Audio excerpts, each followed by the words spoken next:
Welcome to Live from AUA 2024 Highlights in Bladder Cancer. We strive to offer outstanding educational activities and greatly appreciate your evaluations and general feedback so that we can continuously improve our programs. The AUA is accredited by the ACCME and designates this enduring material for a maximum of 1 AMA Category 1 credit. Evaluations are very important to us. Course evaluations and CME credit will be administered electronically on the AUA University immediately following the course. As we at the AUA continue to develop virtual education that meets your needs, we especially welcome your feedback regarding both the content and format following this program. The AUA would like to thank Merck Co, Inc. for providing an independent educational grant in support of this activity. All persons in a position to control the content of an AUA educational activity are required to disclose all financial relationships with any commercial interest. Please visit the AUA University to view faculty, education council, and COI review workgroup disclosures. You are prohibited from using or uploading content you accessed through this activity into external applications, bots, software, or websites, including those using artificial intelligence technologies and infrastructure, including deep learning, machine learning, and large language models, and generative AI. Coding advice given during presentations are the opinion of presenters and may not have been vetted through the AUA for accuracy. Please verify accuracy prior to reporting on medical claims. Finally, I'd like to introduce and extend a special thank you to our moderator, Dr. Jay Rahman, for his time, talent, and expertise. Dr. Rahman is the chair of the AUA Office of Education and professor and interim chair of the Department of Urology at Penn State Health Milton S. Hershey Medical Center.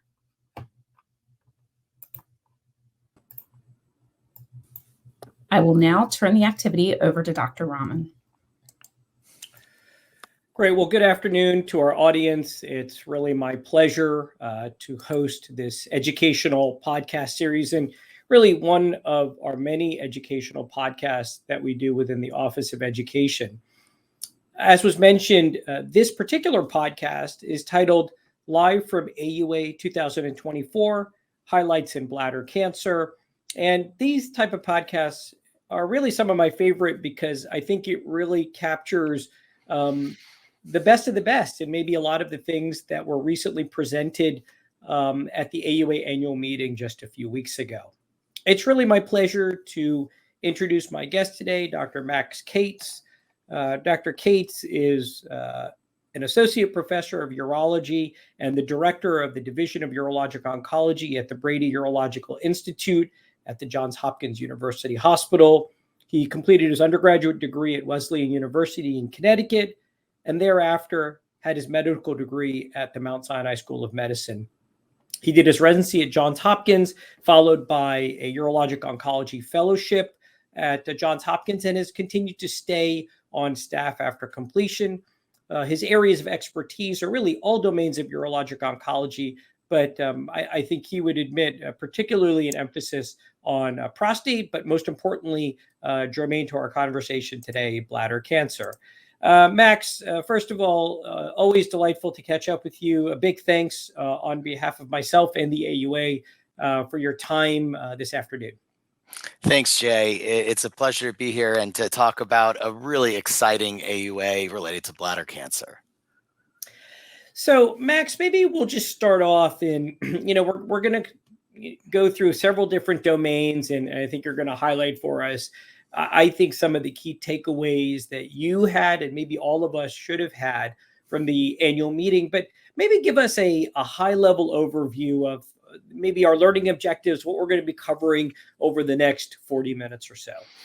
Sure. Well, really, I think what we got out of the AUA this year is that bladder cancer is changing immensely through our very eyes. And we're going to talk about that in a number of different contexts. So we'll be reviewing the updated, recently put out amendment to the AUA SUO Guideline on non-muscle invasive bladder cancer that was discussed quite a bit. We'll then discuss some of the really groundbreaking research and emerging treatments that were presented at the AUA. And specifically, there were several trials in non-muscle invasive bladder cancer that were presented at the plenary that we'll go into in a bit of detail and talk about really how that's going to change how we utilize novel and new therapies for early stage bladder cancer. We'll then turn our attention to surgical management of non-muscle invasive bladder cancer and discuss novel techniques that are being used, including en-bloc TURBT, as well as the increasing utilization of active surveillance for low-grade non-muscle invasive bladder cancer. And then we'll be discussing novel strategies for muscle invasive bladder cancer, specifically biomarkers, plasma ctDNA. Where does it have a role? We'll be discussing the recently presented ambassador data from a trial evaluating immunotherapy, immune checkpoint inhibition in the adjuvant setting for muscle invasive bladder cancer, and how that will sort of change our approach to managing these patients. We'll discuss improving surgical techniques and improvements in ERAS for muscle invasive bladder cancer as well. And taken together, many of these strategies that have been presented both in the form of courses at the AUA, plenary sessions, and then novel data presented, I think the audience will be convinced by the end that the past is in the history books with bladder cancer, and we're quickly entering a new era. So, as you talked about, what we're going to be covering, to me, it's always a great way to start with non-muscle invasive bladder cancer in part. I think if you think about almost all urologic practitioners, both urologists, but even APPs that we work with, I feel like all of us in some type of setting, whether you're fellowship trained, whether you're not, whether you're specialties bladder cancer, whether it's not, you're going to come in contact and you're going to see some non-muscle invasive bladder cancer. And I think it's always a great way to start and then kind of build on that as we go to sort of more advanced disease, which I think obviously, I think the pool of persons that may manage that, may have familiarity, goes down a little bit.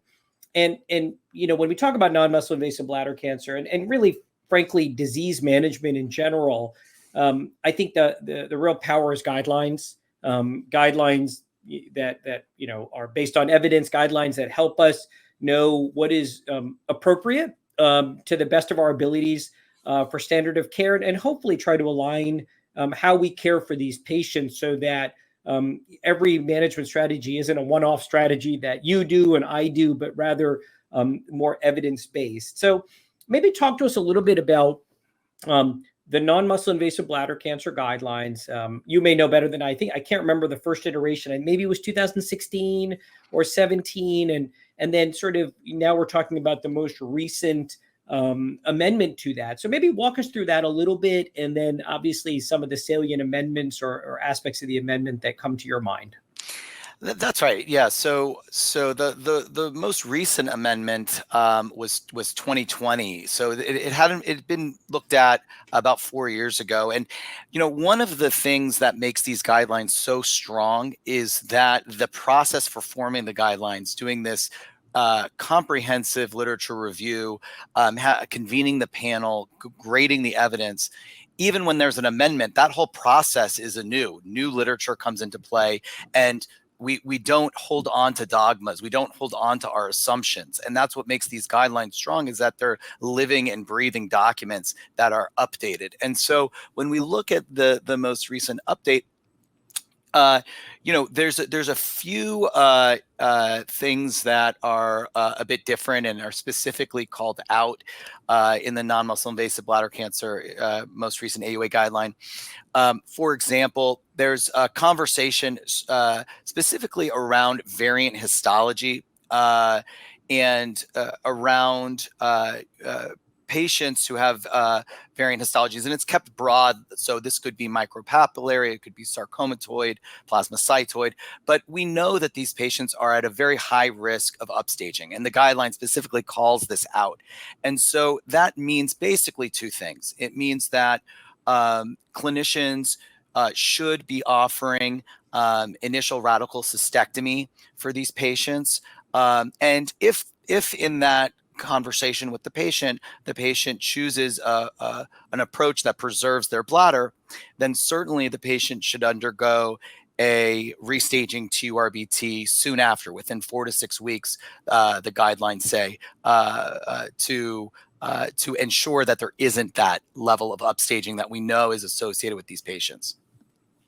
So I think you've highlighted clear take-home point number one. I don't want to oversimplify, but variant histology, bad. You have to have a heightened level of vigilance. And then I think you sort of hit on that one key point, which is just the absolute key element of restaging TURBT to make sure we're adequately staging them, at least at a local level. So that's a key one. What else would you say from the amendment for the guidelines? Yeah, the guidelines also speak to this, the use of urine biomarkers to help us, specifically in situations when urine cytology may be equivocal. We know we all have those cases where we have atypia on a urine cytology, or even suspicious, but it's not definitive for high-grade urothelial carcinoma.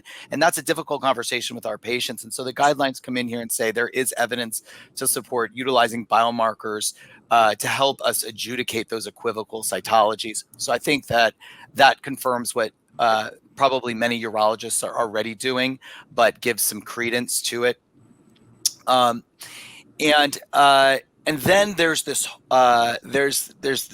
sort of elephant in the room with non-muscle invasive bladder cancer, which was really, since 2020, we've had 3 new drug approvals, and so the guidelines needed to and absolutely did discuss this. And the way that that's discussed is essentially reminding us, defining what does it mean to be BCG unresponsive? And that's basically to have had adequate BCG, either 2 induction courses or an induction and a maintenance course, and then have a recurrence within a year of that BCG.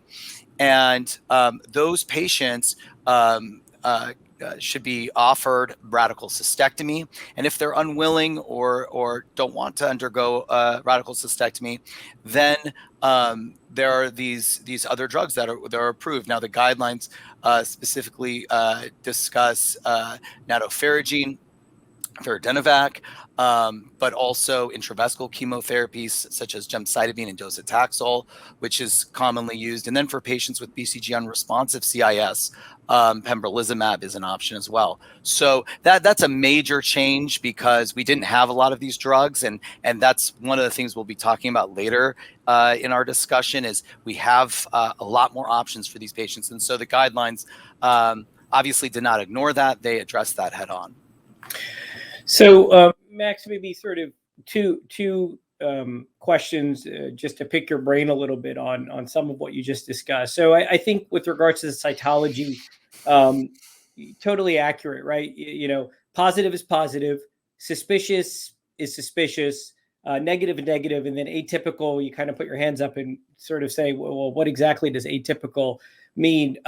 In your practice, and I realize, we don't want to necessarily pick certain biomarkers, but is that the sort of setting where you have thought about using biomarkers? Is it for the atypicals? Is it do you use them at all for the suspicious? Like, what's your personal practice? Yeah, so I utilize cytology already as an adjuvant test with my cystoscopy. So for atypia, another thing I want to say about cytology is that it is inherently subjective test, and the cytopathologist at your center is going to be different from a cytopathologist at another center. And so getting to know your cytopathologist and understanding their calls is actually very important. So for atypia, typically I'm comfortable continuing surveillance without an adjuvant biomarker. For high grade calls, that is, at least at my center, pretty specific. So that's going to be concerning to me. But those suspicious calls are where I kind of throw my hands up. And typically what I'll do is I'll repeat the cytology with an adjuvant test. Okay. So that would be the scenario in my practice. And then maybe one other question as it relates to the guidelines, maybe before we sort of go to the next topic area. And maybe you were going to cover this, but I think one of the areas that I believe was also in the amendment was sort of the discussion about enhanced cystoscopy. Probably the strongest language is with blue light cystoscopy, and then the language that's probably less strong was on narrowband imaging. Maybe could you just give us your thoughts just with regards to enhanced cystoscopy, blue light cystoscopy, the plethora of data that exists supporting its use, and then how do you couch that with the photo RCT trial, which I think is our only randomized trial in this space, which was maybe more underwhelming with regards to the value of it. Your thoughts on that, and maybe how you sort of think about enhanced cystoscopy? Yeah, so I view the photo trial. So the photo trial was a randomized trial out of the UK, and I view that trial as very important, and I view it as not being able to be swept under the rug, so to speak.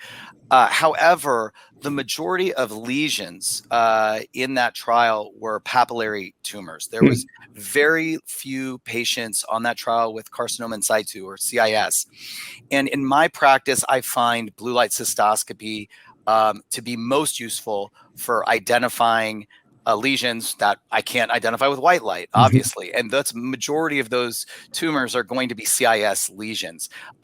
So my take on that is that it was a well done study in a patient population that I don't particularly use blue light in.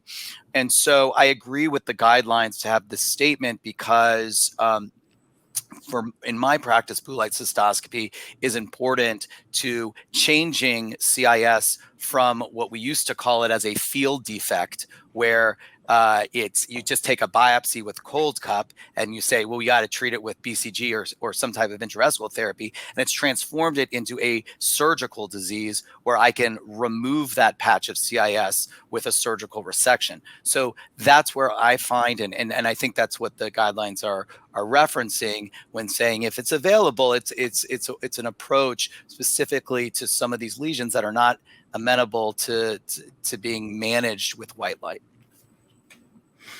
Oh, that's great. That's a great perspective. So I'm gonna change gears a little bit. You kind of alluded to this already, that one of the exciting things about the annual meeting was really some, I think, formative and maybe even practice changing clinical trials. And talk to us a little bit maybe about some of these trials that were presented, and maybe even more on detail of not only what was the trial, but what were the types of findings and observations.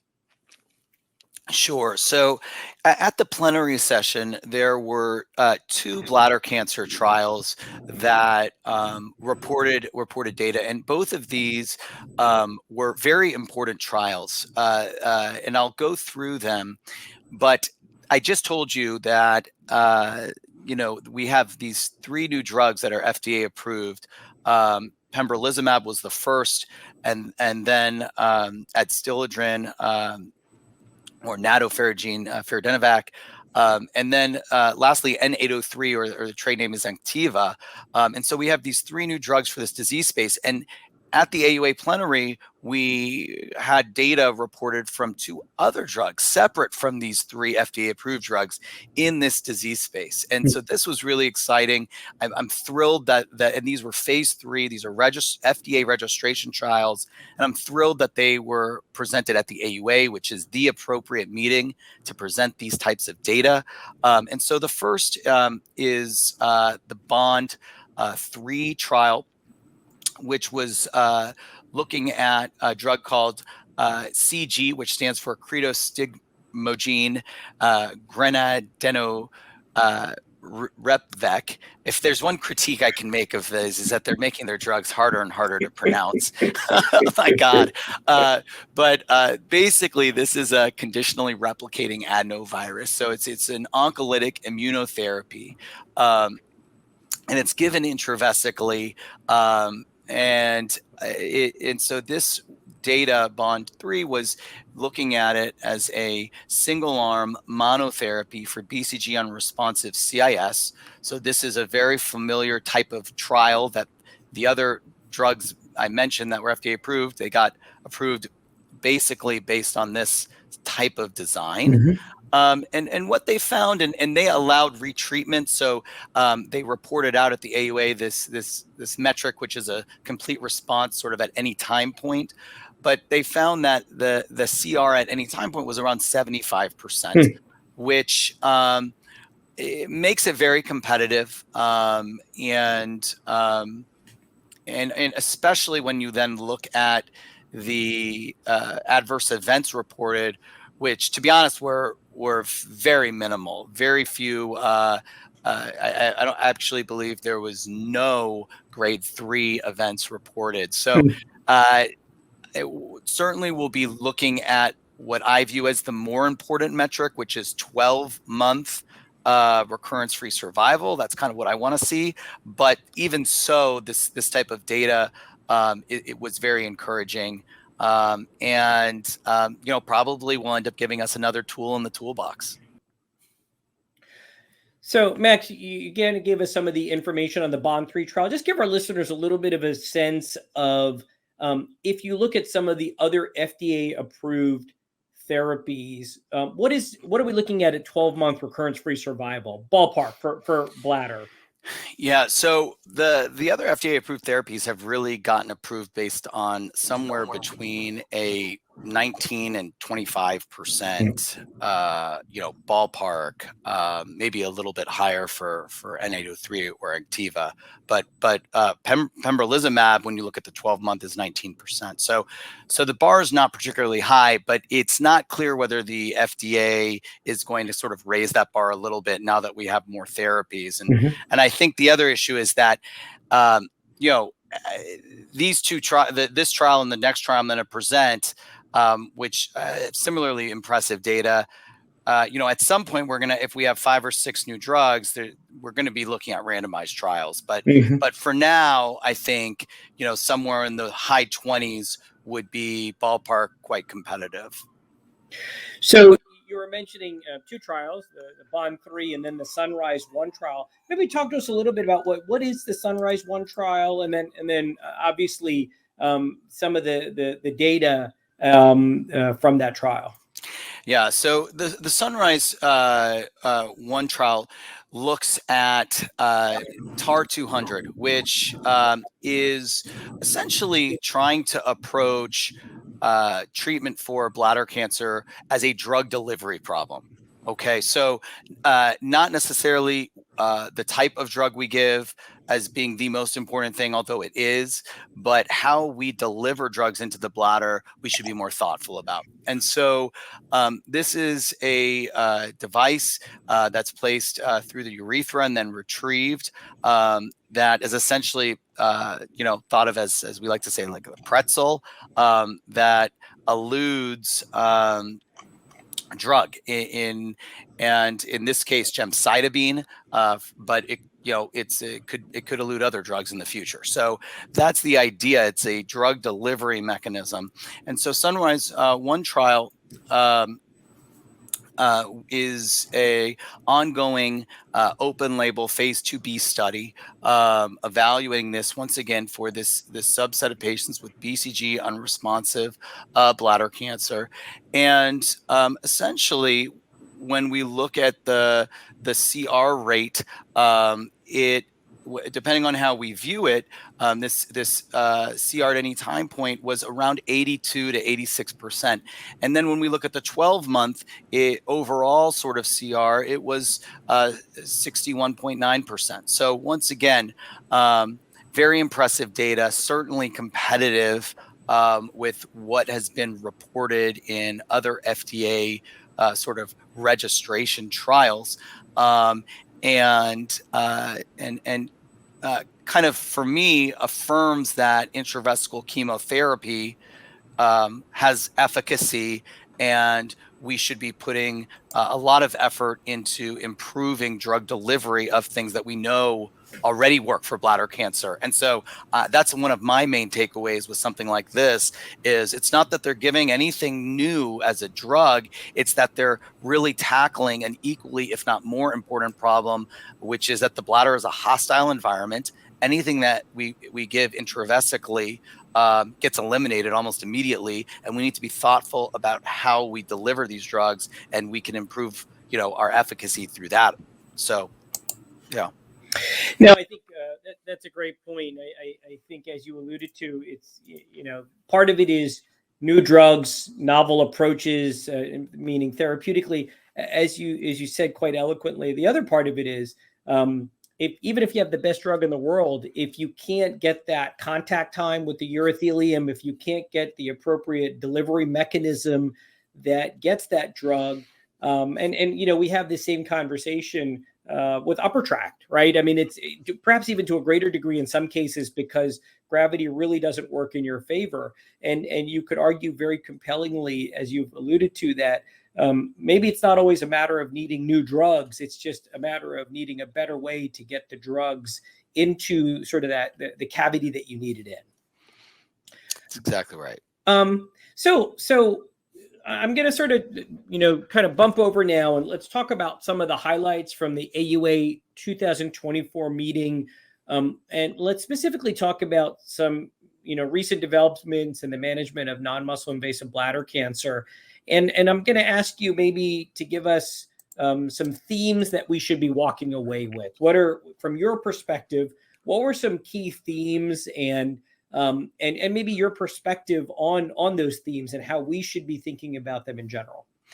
Yeah, so I think that there are a few themes with non-muscle invasive bladder cancer, and these came across in several courses that were presented this year on early stage bladder cancer.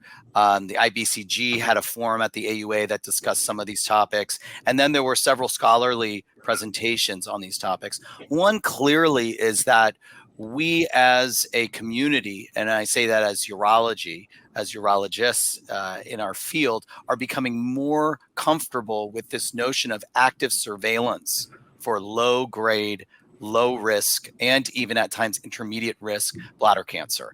And what does that mean? Well, it means that we know that the risk of progression to invasive high-grade cancer is very low, is single digits, probably less than 5%, depending on the literature one views.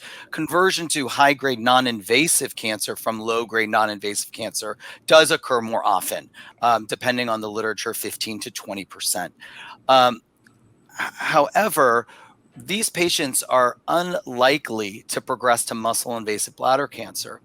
And the treatments associated with managing low-grade non-invasive disease, namely repeat TURBTs, have a toxicity that I think is starting to be more appreciated. Risk to anesthesia, risk to bladder dysfunction over time. And so I think that both here in the United States and in Europe, there is an increasing acceptance and awareness of active surveillance. And I think, as you sort of highlighted, there's disease characteristics there. And then you could argue that a lot of these patients are, the natural history of the bladder cancer population is they're old or elderly patients, comorbid. Many may be on anticoagulation. And so as you sort of highlighted, the endoscopic procedures like TURs, which are not thought of as being high-risk procedures, but they're not zero-risk procedures. And the cumulative effect in this patient population, or at least certain members of this patient population, may not be insignificant. Maybe just give us a sense, though, in this active surveillance cohort, how do you follow them? Yeah, so this is something that has not yet been addressed in our guidelines, but in my practice, those that I do active surveillance on, I'll typically do a cystoscopy at least every 6 months, more commonly every 3 to 4 months, documenting size and location. Multifocality is very important, as well as patient symptoms. Are they having any new hematuria? Are they having any pain or any issues? So these are components of active surveillance. But I think as it gains momentum and acceptance, I think as a field and a community, we're going to have to clarify how to do this, how to do it well. Very akin to the way that active surveillance began with prostate cancer. One of my mentors was Dr. Ballantyne Carter, and in '95 he started active surveillance for prostate cancer. And similarly, it wasn't really codified until many years later, a decade or more later. So I think we're still at the origins of that, and I think it will get clarified over the coming years. And as you sort of said, we're in our infancy, and one wonders to some degree. Just like for prostate cancer, for example, do we get more refined with imaging? MR has been discussed, and can MR over time be at least a valuable surrogate to maybe space out cystoscopies, maybe with regards to at least characterization of the dominant lesion, maybe not mapping out the small satellite. So I'm sure, in addition to cystoscopy, I suspect that imaging may help us in the future in this patient population. What about, I'm going to give you a shout out because you teach one of our AUA courses, and the course specifically is on, TUR and non-muscle invasive bladder cancer, but obviously I think it focuses on TUR, and I think that there is an art to TUR, and every TUR is not the same, but maybe talk to us about TUR, and maybe even this concept, especially with the recently published European Urology article on the en-bloc resection. Your thoughts on that? Yeah, so we were fortunate at the AUA course that I led to have the lead author of that randomized trial, Jeremy Tiao, give a session on en-bloc resections for bladder tumors. And clearly, I think that it just makes sense to try to remove a tumor without cutting it into a million pieces. I mean, when we do partial nephrectomies for kidney masses, we try to have clean margins and we try to avoid rupturing the tumor. So I think it's hard to argue that in an ideal scenario, we'll remove whole tumors from the bladder is probably preferential than removing it in pieces. The question is, how do we do it? How do we do it safely? And does it need to be done on all tumors? I mean, I think that clearly the answer is no to that last question. So there's a time and a place for an en-bloc TUR. In the study that they published in European Urology and was discussed at our course, lesions that were 3 centimeters and smaller were those most appropriate because when you remove an entire tumor, you then want to be able to remove it from the scope. And so typically if they're 3 centimeters or less, that's feasible. And there's a learning curve. And I think that one of the beauties of courses at the AUA and the educational programs is that we are able to still learn new techniques. And I would encourage all urologists listening out there to have an open mind with en-bloc resections, view it as another tool in their toolkit. And there is a place for it that probably reduces recurrences. And finally, maybe in this section, talk to us a little bit about sequencing of therapies for NMIBC, and maybe the corollary to that is when should we be pulling the trigger to move on to something that may be more aggressive surgically, but maybe biologically what is needed to give the patient the best outcome, namely a cystectomy. This is an excellent question, and it's one that's only going to become more important as I've alluded to several times. We have more and more drugs to be able to offer. The problem is that we cannot simply treat non-muscle invasive bladder cancer as lines of therapy akin to metastatic cancer. So you try BCG, it doesn't work. You try gemdosi, it doesn't work. Then you try adstiladrin, then you try N803, and so on and so forth.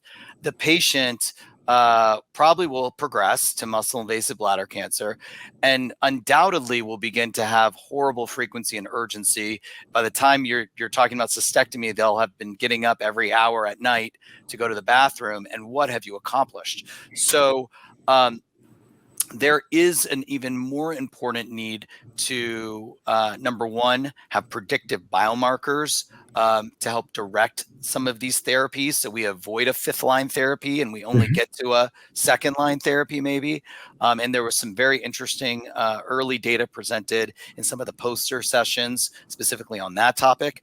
But then the question is, what are the signs and of how we determine if somebody is progressing, and how do we avoid missing progression? So we've all been in the scenario where we have a patient who recurs after BCG. We try second-line therapy, then we say we're going to cystectomy, and then at the time of cystectomy, we find out their nodes are positive. And listen, we should have removed the bladder after the BCG, and that is something that those of us that take care of these patients want to avoid.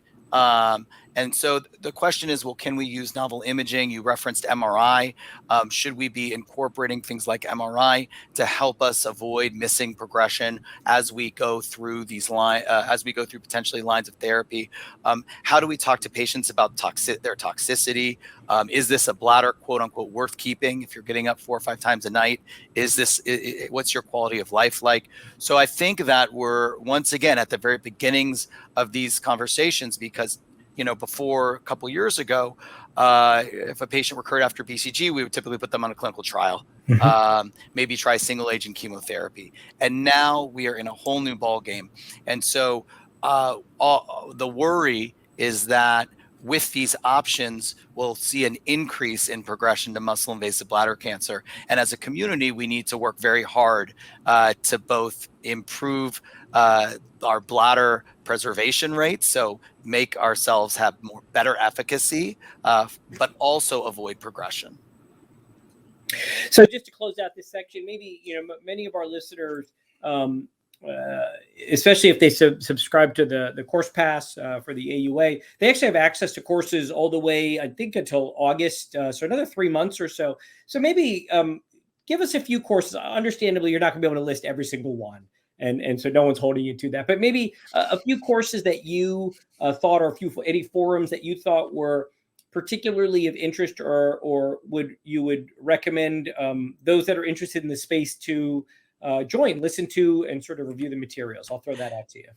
Yeah, so we had a couple phenomenal courses. Of course, I would recommend the course that I led on contemporary techniques in TRBT. But in all honesty, aside from that, there were several courses on bladder cancer. There was the non-muscle invasive bladder cancer treatment dilemmas, the cases you face and how best to treat them.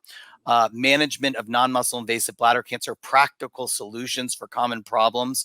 And both of those courses get at what is certainly true, which is, even though we have all this amazing science and we have all these new treatments, at the end of the day, all of medicine, but non-muscle invasive bladder cancer in particular, is an art. And understanding how to think through some of these cases and how to think through some of these problems, I think makes us all better. And then, there was also a great course for more advanced cancer, which is difficult cases and high risk bladder cancer. And so similarly, understanding where the sort of art and science of bladder cancer management intersperse. Yeah. So we've spoken a fair amount about non-muscle invasive bladder cancer, and I think, to sort of finish out the program, maybe in the last 10 minutes, let's talk about muscle invasive bladder cancer. And I think you mentioned early on some of the trials, the Ambassador trial. You talked a little bit about ctDNA, some elements of surgical techniques and postoperative protocols. So maybe walk us through in your mind, some of the key themes that you walked away from, whether it was highlighted in sessions, courses, plenary, so on and so forth. Yeah, so I think here too, we're seeing major changes. So if we just start with even a year ago, 2 years ago, a patient has muscle invasive bladder cancer. They're offered trimodality therapy, which is chemotherapy and radiation, or they're offered neoadjuvant chemotherapy and radical cystectomy. They go on, they decide radical cystectomy, and then they are found to have 1 out of their 20 lymph nodes removed is positive for cancer. A couple of years ago, the answer would be, okay, we're going to get CAT scans every 3 months, and we're going to kind of wait for something to happen. And that's a difficult conversation to have with patients. And they look at you and they say, so we're not going to do anything about this cancer that we know is out of the bladder? And you respond, no. And I think that that never really sat right with me. And so I'm thrilled that we have data now to support that we can have an alternative for that patient.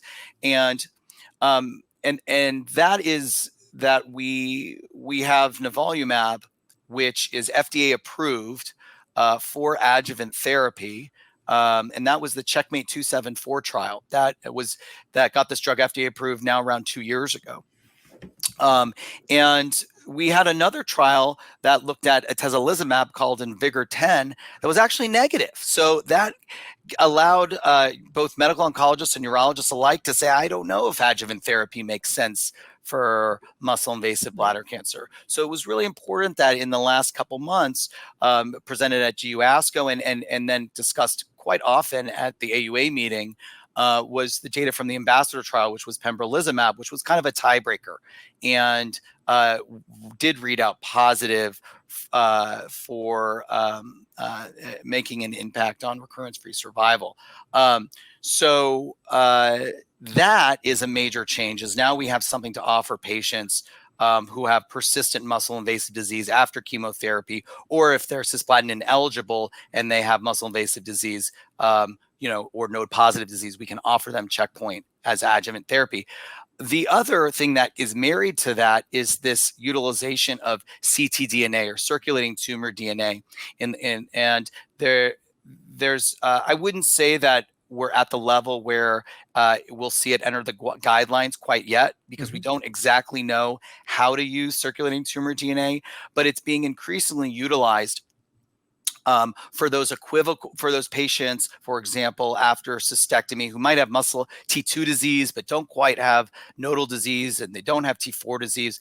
And there's some uncertainty about whether we should be exposing them to the toxicity of adjuvant therapy. Well, there's now increasingly we're getting circulating tumor DNA, maybe to help guide us there. And once again, the data hasn't really fleshed out yet in that regard, but it's really exciting to start seeing that being used. So I think those are two highlights that we saw throughout the AUA discussed in muscle invasive bladder cancer. And as you said, the ctDNA concept is so promising. It's not here yet, but it does really give you a sense of a slightly more personalized way of actually taking that patient who has T2 disease and taking another patient with T2 disease, and sort of understanding that they may not exactly be the same. One of them may benefit from adjuvant therapy post, one of them may not. And I do think that I think helps us. It goes back to that conversation we had before, which is we have good drug therapies. We talked about that. We have good drug therapies. We're trying to figure out the delivery mechanism. That was our conversation about non-muscle invasive bladder cancer. Once again, we have good therapies. Immunotherapy, you gave us a great example of pembrolizumab sort of being that tiebreaker. Then it comes back to delivery. What is the right patient to deliver that in? So it's sort of a similar theme, albeit obviously in a different phase of bladder cancer. What about, obviously we're all surgeons, you, I, urologists. So I'm sure one element of it is obviously incorporation of systemic therapies and partnering with our medical oncology colleagues to optimize that in patient selection. The other part of it is, what should we be doing as surgeons? And what are some of the take homes with regards to technique, or maybe even post-operative management that are important for us to walk away with? Yeah, so one of the most exciting, I'll say fun, because for me it's fun, sessions in the AUA are the video sessions. I love watching how basically, it's an old adage, two surgeons, three techniques. And it is amazing to see how many different ways there are specifically to do a cystectomy and a urinary reconstruction. One of the things that as I've seen the field of robotics mature, specifically around urinary reconstruction, one of the things that I've enjoyed at the AUA is seeing not just length of stay reported, not just readmissions reported, which is sort of the next iteration, but functional outcomes. So I'm really enjoy that when we're increasingly seeing some of these videos presented and some of this data is presented. For ileal conduits, we're talking about things like strictures. What are our stricture rates? And that's harder, right? That means we're looking at these patients 6 months, 9 months, 12 months out. When it comes to neobladders, intracorporeal diversions are being increasingly presented, and there's many different techniques. And when they were initially presented, it was, this is how I do it. And then the next iteration was reporting out really important trials suggesting that maybe they would decrease length of stay. And now we're starting to seeing, okay, what do we care about? We care about daytime continence. We care about nighttime continence. We care about hypercontinence. And that is where the real potential game changer is. So I'm enthusiastic that at this point, it's reached a maturity level that's starting to be presented. What about open or robotic? Talk a little bit about ERAS protocols, and obviously this concept is not brand new. It's been there for some time, both in urology, both obviously in the general surgery literature. But where are we with ERAS protocols, and your thoughts on that? Yeah, so I think ERAS protocol is similar to what I said about the guidelines, which these are living and breathing and constantly changing systems to improve outcomes, both immediate and increasingly now we're looking at preventing readmissions. And so it initially started with some basic principles for cystectomy, limiting fluids intraoperatively. At our institution, that means 2 liters is ideal, which is a radical change from 10 years ago, 5 years ago even. Instituting alvimipam, which is a mu receptor antagonist, so to improve motility. But I think some of the data that's now being looked at is kind of going beyond that. So whether it be looking at programs, pre-RAS programs, so counseling before surgery, looking at nutrition in various ways. Nutrition specifically is being presented more and more. But to try to kind of, or there's programs now, ERAS programs in the geriatric population, looking at various programs specifically in our, for example, octogenarians undergoing cystectomy. How do we, now that we've improved sort of the baseline for everyone, how do we look at those groups that are still a challenge for us, and how do we hone in on those specific groups to really impact the overall delta? So once again, I think that this is constantly evolving in a great way. And Max, just as I asked you about the non-muscle invasive bladder cancer, any certain or any particular courses that you walked away from that you would point our listeners to, or any forums, again, understanding that you're not going to be able to cite all of them, but anything that you think is valuable for our listeners if they want to sort of take a deeper dive into this or tackle some of the topics that you mentioned in a greater detail. Yeah, in addition to some of the courses I mentioned, I think that the IBCG forum at the AUA was a really enjoyable. It can be taken in snippets. They're all debates, which I think is a great way to do it. So it's a 10-minute debate on a very controversial topic in muscle invasive bladder cancer. For example, adjuvant therapy for all or adjuvant therapy for based on some type of selection criteria would be one. So I think that would be one that I would point our listeners to, in addition to some of the courses. Great. Well, Max, I really want to thank you. It was a fun discussion. It's always nice to have somebody kind of synthesize for you sort of the take homes. The hardest thing sometimes about the AUA is so much fabulous content, but so much fabulous content. And you just, sometimes it's hard to get your hands around.